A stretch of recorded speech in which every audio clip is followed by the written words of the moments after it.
this game again, but Will doesn't look so bad, so we're very hopeful that he will be in the matchday squad, and all others are fine.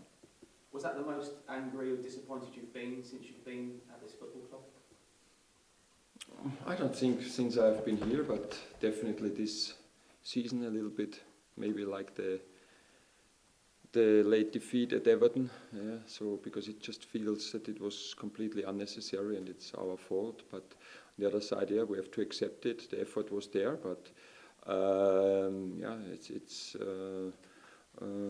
a game we shouldn't definitely lose, yeah, then at least getting a draw, but yeah, like always, yeah, we try to learn from it, and I think this is also the experience we get the first time this year, having this rhythm, yeah, playing international football. Also, we could see that this is, you know, everywhere where we go, it's maybe one of the matches of the season, yeah, sold out stadium. Even when we see yeah, the Chelsea owner was watching the game, because I think they also own Strasbourg. It just shows how much it means for this club, and then of course everybody's playing on their top level, highly motivated. And we were talking about it before, and we always have to match this motivation, yeah, because the small margins decide. And yesterday it looked like we didn't match the motivation on the same level, maybe a few percentage less, and that's why we lost at the end. You are a Europa League winner. You're used to European football, but it's new for Crystal Palace, and the fans are loving it. But do you feel you're doing as much as you can in terms of the squad depth? It's not easy. Thursday, Sunday, Sunday's midday, for example. So can you do much more?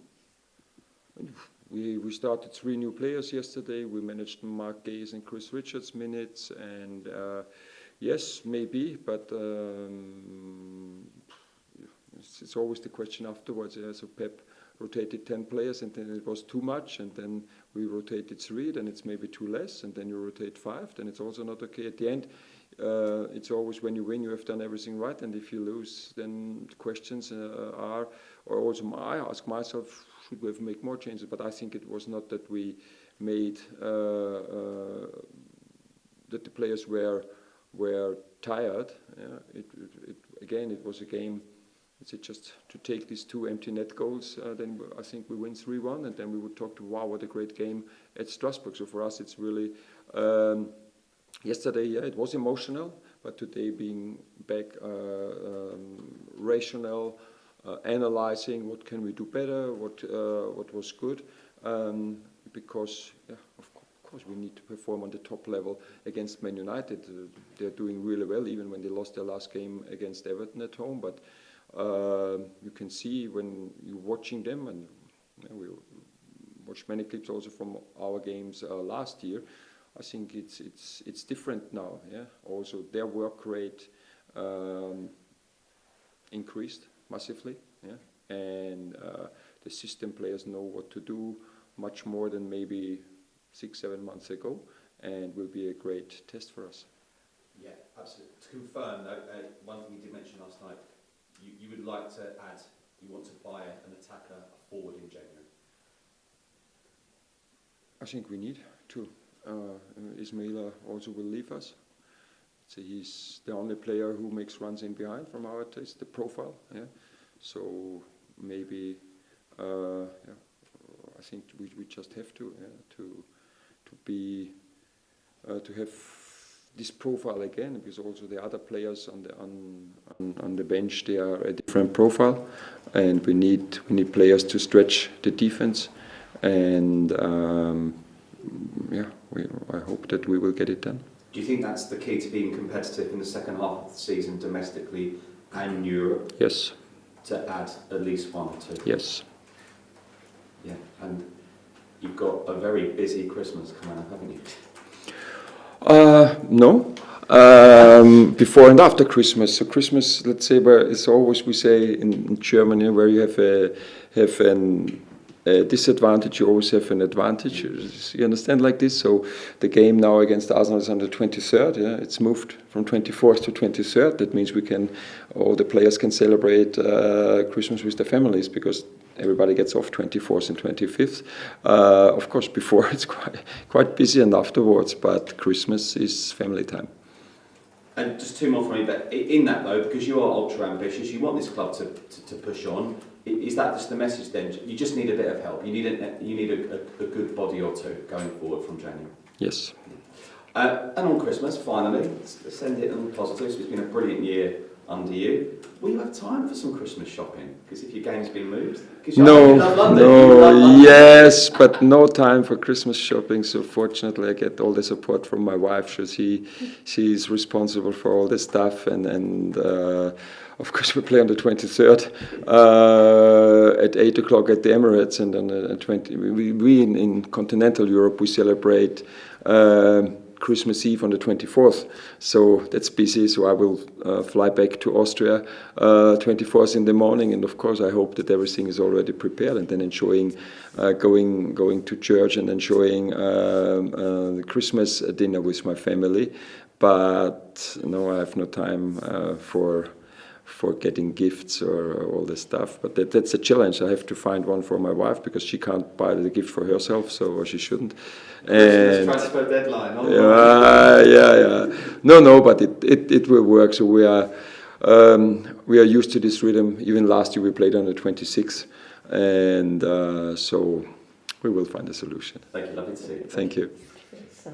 Oliver, good to see you. I'll start by asking about Tyrick, if I could please. Obviously got his goal last night. We know how good he is defensively, but could you give us a bit of an insight into just how hard he has worked to improve the attacking aspect of his game as well? Yeah, I'm really pleased with the goal yesterday because the finish, it was the angle was not so easy, and we do this in training. We started in pre-season, getting him into this position and then having a clear idea what to do, not just to shoot, and then because very often then you hit the goalkeeper's body. So either hitting the side net on the far post or short and high. Let's say these are the solutions. And it was an excellent finish yesterday, and he got the reward for working hard in training. And he is there in these positions. It was his second goal this season. He had an amazing finish at West Ham that brought us the win. And he's progressing, and it's just to see what even T is 25, 26. It's starting to enter his best ages, and when you work hard, there's always space for improvement. And I'm always telling that we are just supporting the players; they have to do it. And T, with his mindset, with his work ethic, just gets every reward that he can get. In terms of your side's defence, only Arsenal now have conceded less goals in the Premier League this season. Much is made about Crystal Palace's ability to attack. The club is always associated with a bit of attacking flair, but how pleased are you with your side's ability to defend as a team as well?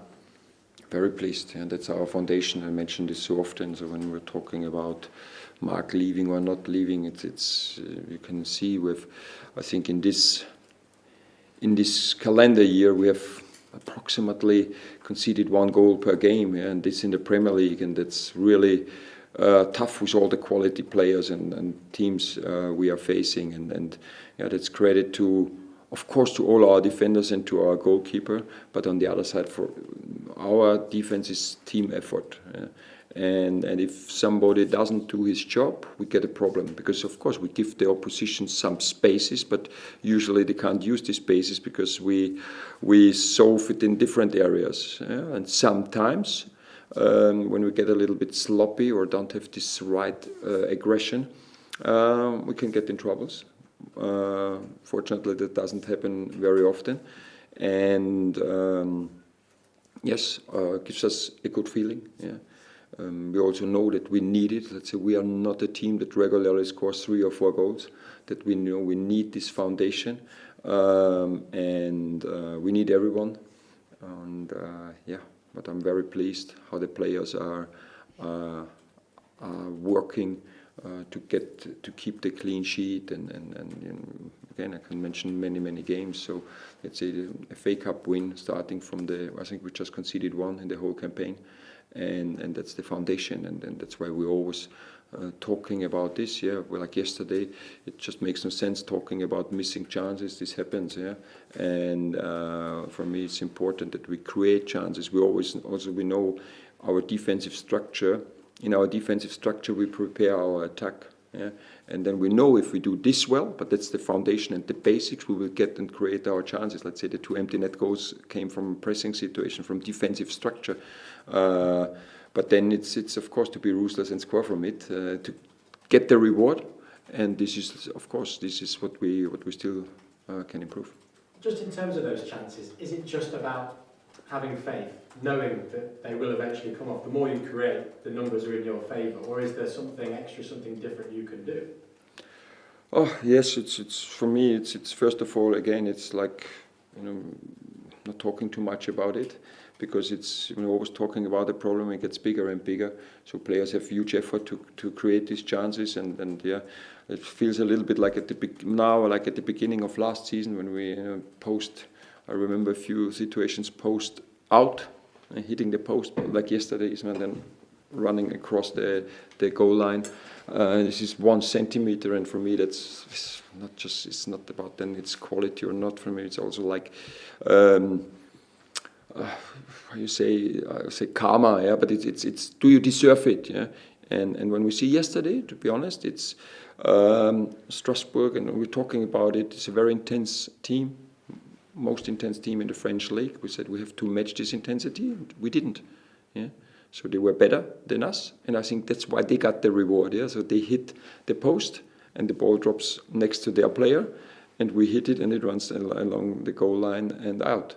And then we had the same situation last year, and I think it's now to deserve it more, and yeah, maybe to invest a little bit more in the basics, and then we will get all these goals, because when you see us, I think from the goals we should score in the Premier League, we are still top 3 in the league. They're creating almost most of the biggest chances. On the other side, we miss most of the chances there as well. But for us, it's to create these opportunities to score goals, and then it will happen. As for Manchester United, you personally have a great record against them. Could you talk us through some of your memories of playing against them? I'm thinking particularly the 4-0 at Selhurst Park and the 2-0 away at Old Trafford as well. Yes, the 4-0. No, it was Michael Ole's average age is still here, and I think Ten Hag was their manager, so it doesn't make sense talking about it. New teams, new manager there. The 2-0 there, yes, was Ruben Amorim still already in charge, team.